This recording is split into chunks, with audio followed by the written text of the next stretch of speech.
E-commerce.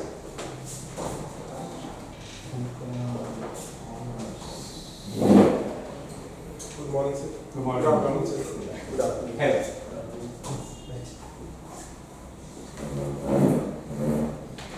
Thank you.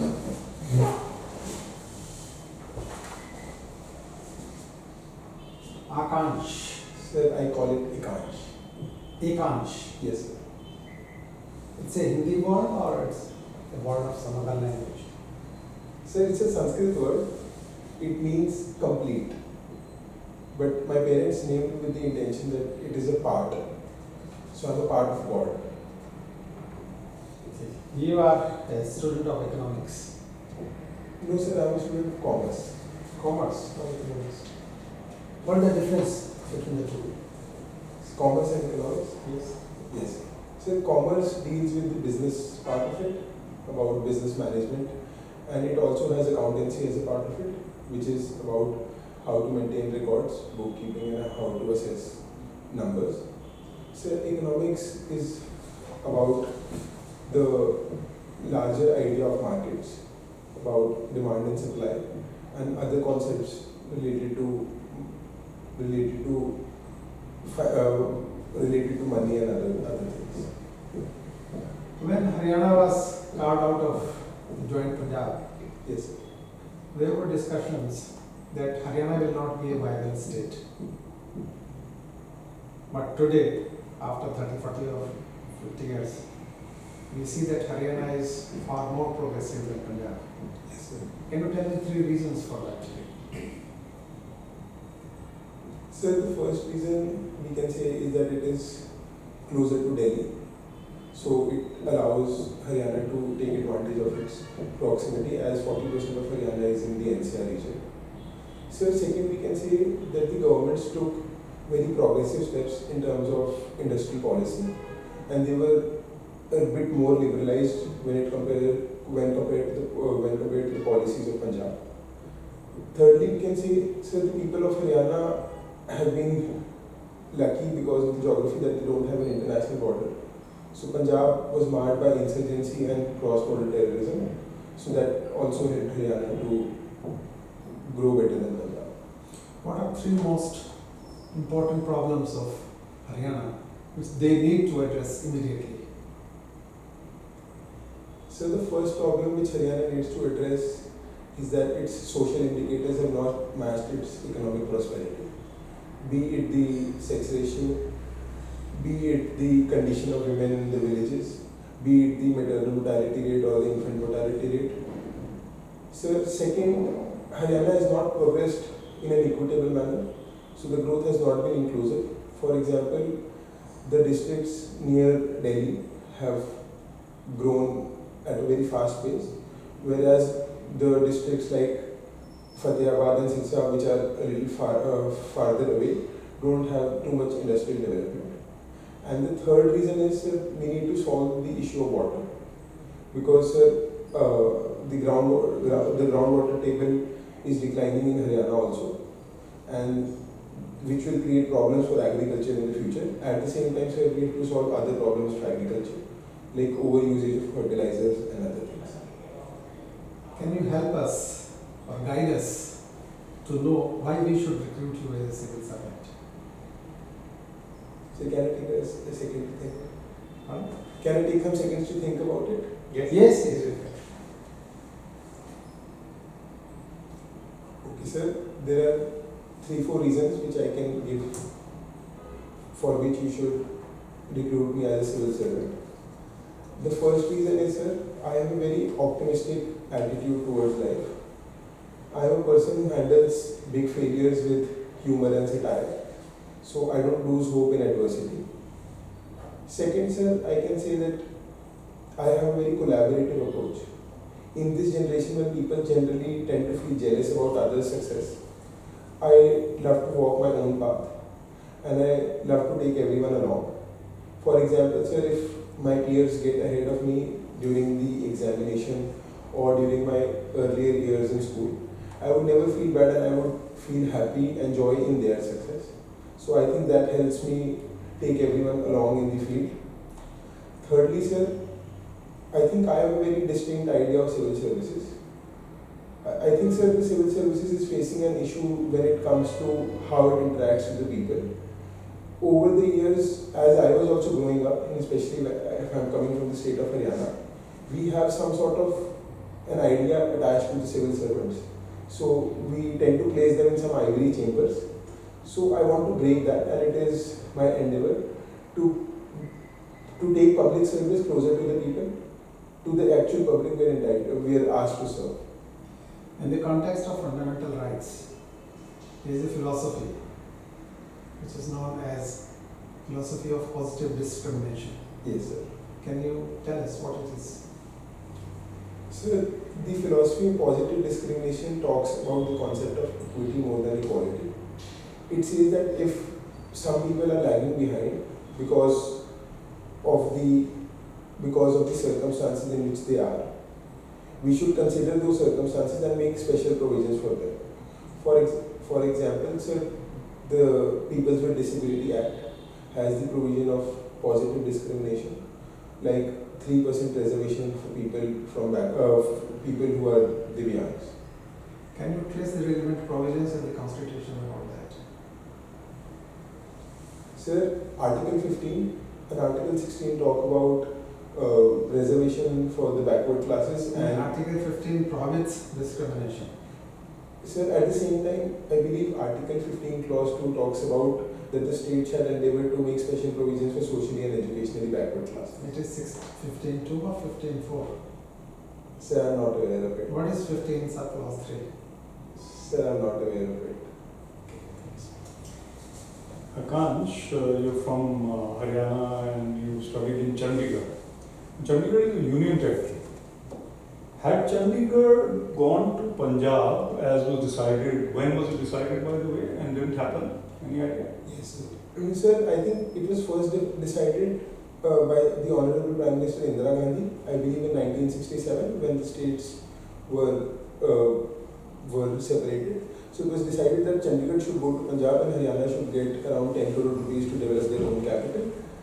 And then it was again decided, I think, in the Longowal agreement with Mr. Rajiv Gandhi as the Prime Minister. But sir, because Harcharan Longowal was assassinated, so the plan was again dropped. What do you think is the success or failure of the union territory model in India? So can I take 2-3 seconds to think about it?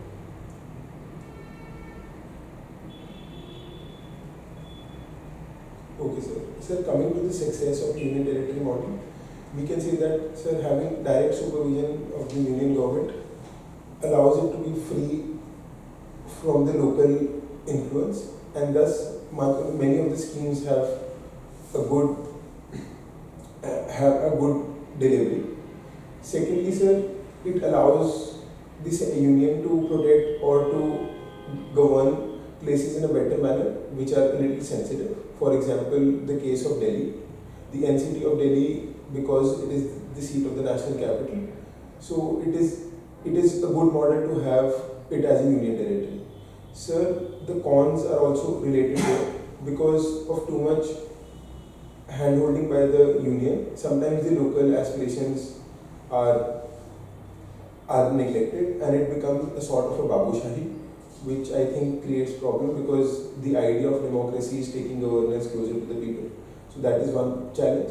Sometimes the second challenge is that a lot of issues which are dealt in the union territory are not what the people think are in their best interest. So that can create turmoil.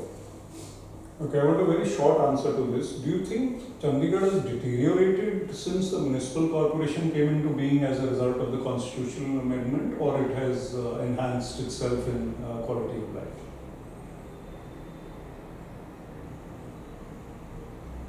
Sir, I think I'll say it has enhanced because quality of life is a larger idea. People's participation also enhances quality of life, so that is one thing which municipal corporation adds.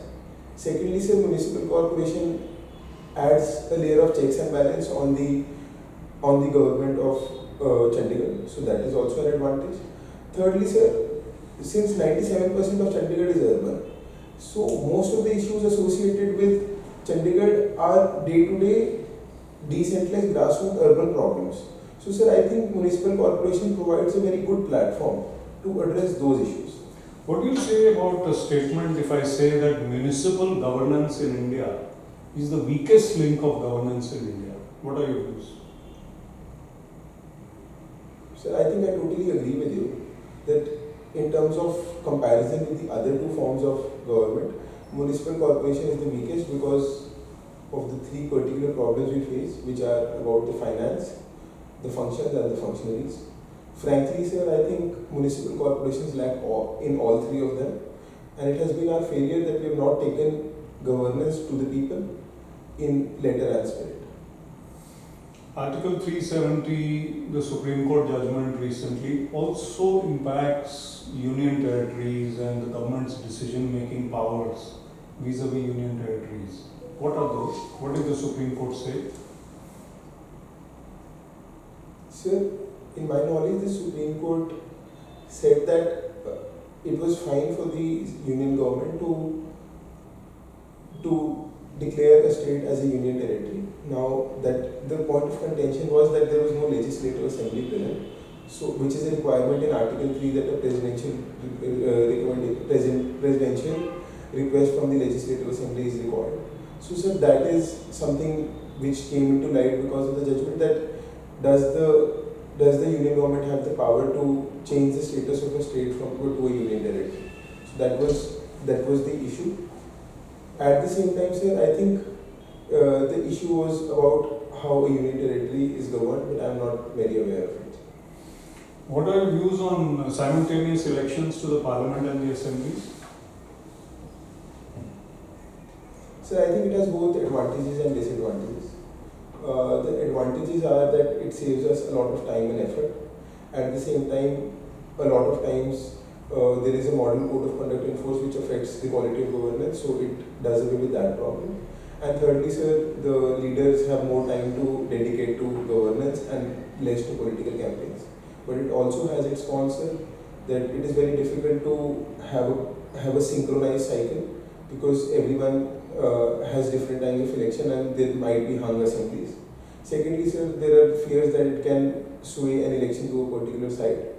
But if you ask my opinion, I don't think, sir, the idea is feasible because in a democratic government, the sine qua non principle is about representation, and I don't think it is wise to take away that principle for any other larger interest. Tourism, if we talk of tourism in India, what are the drawbacks? How much more tourism can India generate? How will it help the economy? And lastly, what about the model of Thailand, Indonesia, Vietnam? What can we learn from that? I know it's a long question, but... Sir, I'll take that question in parts. Sir, the first thing is what can we learn is that, sir, I have got the opportunity to travel more than 20 countries. So I have seen that in a lot of places, the per se significance of the place is not that high, but they're able to market it very well. So that is something which we lack. Because, for example, if you take the state of Haryana, we have such a historical city known as the city of Kurukshetra, but we are not able to market it at an international stage. So that is something we need to learn. Secondly, sir, I think we need to learn that we need to develop plug and play infrastructure. Sir, for example, if we talk about the city of Kurukshetra, we don't have a dedicated airport to fly people from New Delhi. At the same time, we don't have large convention centers, or we don't have the good network of hotels to manage that. So, but we're doing that, and a very good step is happening in Ayodhya, where we are developing the religious tourism circuit. And we can always develop cities together in a circuit. For example, we can use Ayodhya and combine it with a city like Sitamarhi in Bihar and the Buddhist circuit with Kushinagar and Lumbini in Nepal. So that is something we need to learn. The impact of economy is that it creates a lot of service sector jobs, which are per se not the most skilled jobs, but at the same time they increase the income to a great level. At the same time, sir, at the same time, tourism allows us to increase wages at a very good level, and it allows us to fuel the vision of 5 trillion economy. And thirdly, we can say that it solves the problem of our youth, because India is a youthful country, so it allows a lot of people to be employed.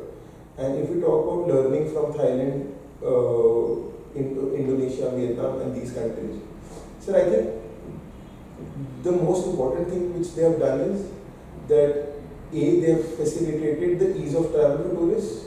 So, for example, visa-free travel, very cheap cost of visa. Secondly, sir, I think some sort of discrimination or some sort of misbehavior which happens with foreigners is also a deterrent. For example, we recently saw a badminton player come to India and facing discrimination. So that is something which I think they've managed to effectively channelize and utilize, that there is no sort of discrimination.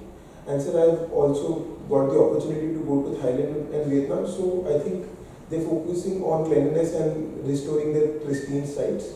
So I think that is something we should do, and we're already moving in that direction with blue flag beaches and the Dharamshala declaration. So I think we are on the right step. I think that is Two aspects of tourism I'll ask you to give short answers. Medical tourism and golf tourism. How can they help India in their tourism quest? Sir, medical tourism, I think, is a double-edged sword. So we need to promote medical tourism with safeguards. So I think we should not prioritize on medical tourism too much, because that should not be our first thing of attraction, because we have other sorts. At the same time, but medical tourism can be good in India because the quality of healthcare is very nice in India, and at the same time it is not as expensive as the other Middle Eastern countries. So that can be looked into. For example, we have the Medanta Hospital in Gurgaon, which attracts a lot of international medical Golf tourism? Sir, I am not too much aware about golf and golf tourism, but I think we can develop good golf courses and at the same time have international competitions in India, which can attract both practitioners and competitors. Okay. Indian Oman ties were in news this week. Can you just highlight geopolitical significance of Oman for India?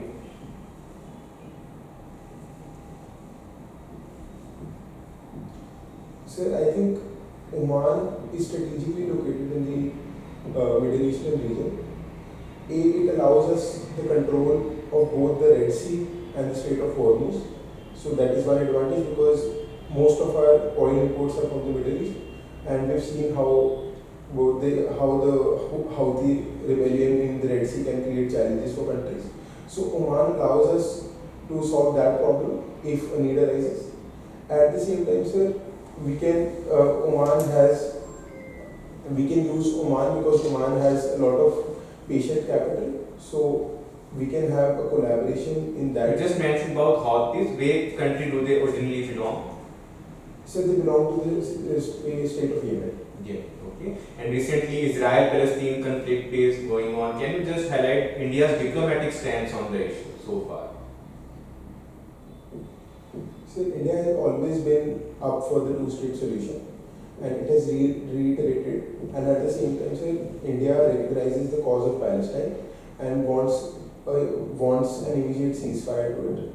After initially abstaining from the vote, later India gave its vote towards immediate ceasefire and ending of hostilities. And so India's largest stand has been that peace, diplomacy and engagement is the only way forward. Why is India so much dependent on Israel, especially in defense? Can you just highlight few examples which India has imported? Sir, if I can recall, I think the drones of Huron and Predator are something which we import from Israel. At the same time, sir, Israel is very good in cyber technologies.